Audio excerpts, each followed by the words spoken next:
Hello guys, आप सभी का बहुत बहुत अभिनंदन और स्वागत है DTI टेक्निकल इंस्टीट्यूट में। तो हम लोग जो इस समय पढ़ रहे हैं वो M2R5 के प्रैक्टिकल सॉल्व कर रहे हैं। आज के क्वेश्चन में हम लोग सॉल्व करेंगे कि किस प्रकार से स्टाइल में बॉर्डर की सेटिंग करते हैं हम लोग, यानी कि set the style of the border for different elements. जो हमारे बॉर्डर होते हैं, जैसे ये बॉर्डर दिखाए गए हैं आप लोगों को, देखिए यहाँ पे कई प्रकार के बॉर्डर बनाए गए हैं। ये भी बॉर्डर है, ये तीनों बॉर्डर ही है। तीनों बॉर्डरों की कलर अलग है और सभी की स्टाइलिंग अलग है। तो इसी का प्रैक्टिकल हमें करना है कि अगर आपके एग्जामिनेशन में किसी भी बॉर्डर की स्टाइल और बॉर्डर की कलर देने बॉर्डर कलर आ जाए आपके पेपर में, तो उसको कैसे हम लोग हैंडल करेंगे। ये हम लोगों का एडिटर है जिसमें हम लोगों को कोडिंग करनी है, और ये हम लोगों का ब्राउज़र है जिसमें हम लोगों को आउटपुट मिलेगा। तो आउटपुट अभी ब्लैंक आ रहा है क्योंकि कोई कोडिंग नहीं की गई है, नॉर्मल सिर्फ स्टाइल टैग और HTML टैग को ओपन किया गया है। जब भी हम लोग कोडिंग करेंगे वो हमेशा ध्यान रखेंगे कि स्टाइल टैग के बाद ही कोडिंग करना स्टार्ट करेंगे। तो यहाँ पे मैंने लिखा H1 के बाद यहाँ पे कर्ली ब्रैकेट ओपन किया गया है और यहाँ पे बॉर्डर की प्रॉपर्टी सेट की जा रही है। मैंने यहाँ पे लिखा बॉर्डर लिखने के बाद यहाँ पे मैंने लिख दिया 5 पिक्सल। इसके बाद मैं लिख दिया यहाँ पे सॉलिड के बाद यहाँ पे दे दिया मैंने कलर रेड। ठीक है, आप अपने अकॉर्डिंग कलर सेट कर सकते हैं क्वेश्चन के अकॉर्डिंग। ये एक बॉर्डर मेरा सेट हो गया। इसके बाद फिर मैंने यहाँ पे लिखा H2 के बाद फिर से कर्ली ब्रैकेट ओपन किया गया और H2 बॉर्डर की जो भी प्रॉपर्टी हो उसको सेट करते हैं। तो यहाँ पे मैंने लिखा बॉर्डर लिखने के बाद यहाँ पे लिख दिया गया 4 पिक्सल, यानी कि 4 पिक्सल डॉटेड, जैसे कि क्वेश्चन में बताया गया था, डॉटेड ब्लू। मैंने कलर इसका दे दिया ब्लू दे दिया गया। इसके बाद ये भी कंप्लीट हो गया। नेक्स्ट थर्ड है, तो थर्ड के लिए यहाँ पे हमने लिखा ड्यू और इसके बाद में फिर से कर्ली ब्रैकेट ओपन किया गया है। यहाँ पे लिखा गया बॉर्डर के बाद लिखा गया डॉटेड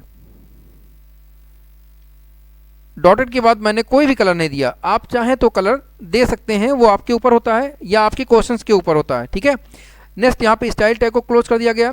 स्टाइल के बाद में हेड टैग को भी क्लोज कर दिया गया और हेड टैग के बाद यहाँ पे बॉडी टैग को ओपन किया गया है। बॉडी टैग को ओपन किया गया और बॉडी टैग के अंदर फिर से H1 हेडिंग डाल दी गई है ताकि आपको समझ में आए और इसी के ऊपर अप्लाई हो। यहाँ पर लिखा गया है a heading with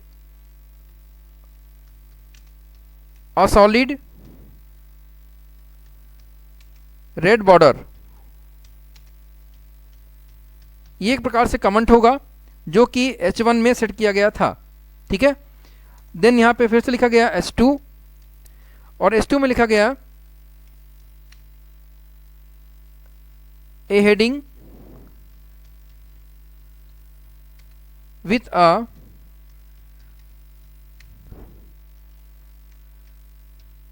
a dotted blue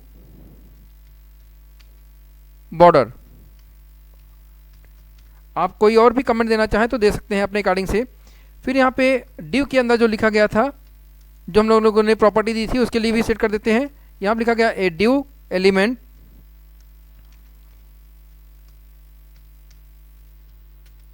with a double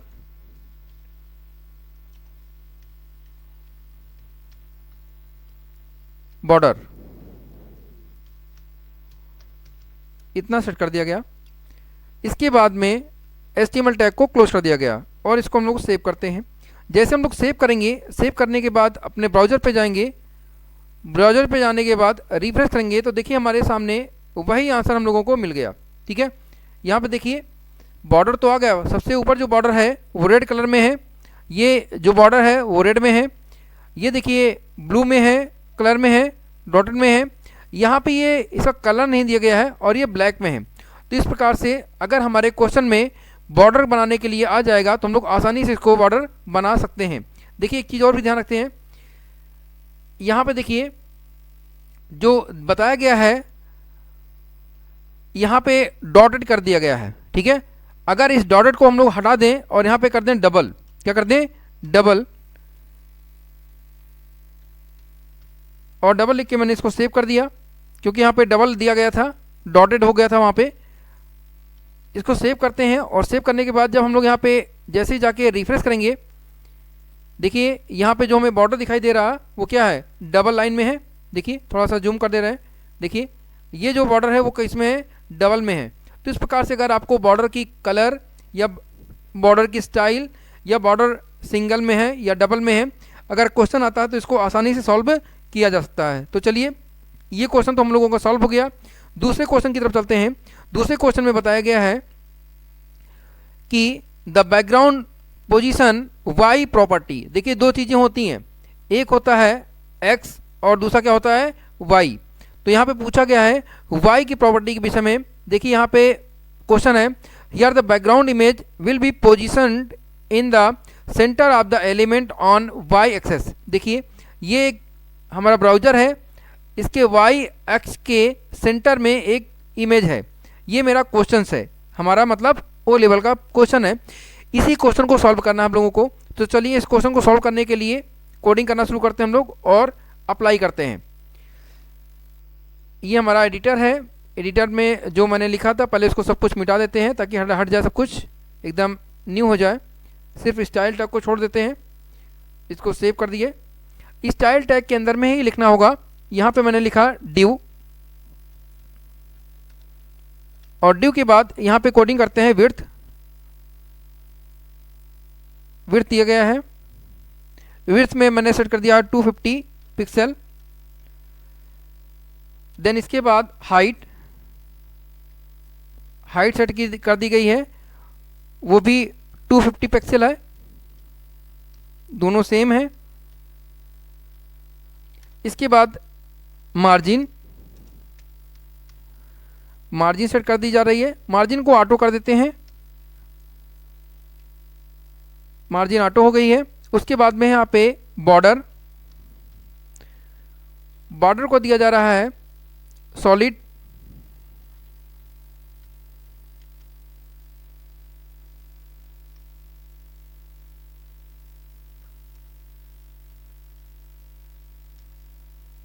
solid black 1 pixel, ठीक है। देन इसके बाद में बॉर्डर की इमेज, बॉर्डर इमेज सेट कर देते हैं। बॉर्डर इमेज में इसके बाद में लिखना पड़ता है यूआरएल। यूआरएल के बाद अगर आपने ये जो फाइल बनाई है उसी जगह पे कोई इमेज है तो उसका सिर्फ नाम दे दीजिए। मैं नाम यहाँ पे लिखता हूँ new.jpg। न्यू तो फाइल का नाम है और jpg है उसका एक्सटेंशन नेम। इसके बाद में यहाँ पे हम लोग लिखते हैं बॉर्डर बैकग्राउंड, सॉरी बैकग्राउंड, और बैकग्राउंड में कर देते हैं रिपीट, बैकग्राउंड रिपीट। यहाँ पे लिखा जाता है no repeat, no repeat. Then यहाँ पे फिर से लिखते हैं बैकग्राउंड पोजीशन,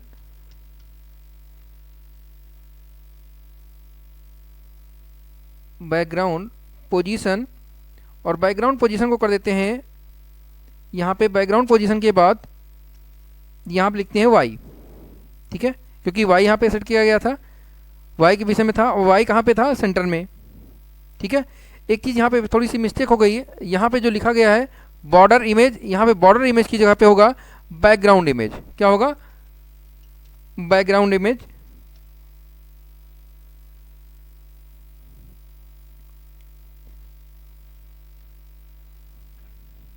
बैकग्राउंड इमेज कर लेते हैं यहाँ पे बस, और सारी चीज़ें वही चीज़ें हैं। बैकग्राउंड इमेज के बाद सारी चीज़ें वहीं रहेंगी, कोई भी चेंजेस नहीं किए जाएंगे। बस इतना करने के बाद जैसे इसको हम लोग सेव करते हैं, सेव करने के बाद अभी नीचे कोडिंग और भी की जाती है। देखिए यहाँ पे स्टाइल टैग को पहले क्लोज कर लेते हैं हम लोग। स्टाइल टैग के बाद में हेड टैग को भी क्लोज कर लेते हैं, थोड़ा सा ऊपर कर लें ताकि आपको दिखाई दे। हेड टैग को क्लोज करने के बाद यहाँ से बॉडी टैग को ओपन किया जाता है। बॉडी टैग को ओपन किया गया, फिर यहाँ पे लिखा गया H1। H1 के बाद यहाँ पे हेडिंग दी गई है द बैकग्राउंड पोजीशन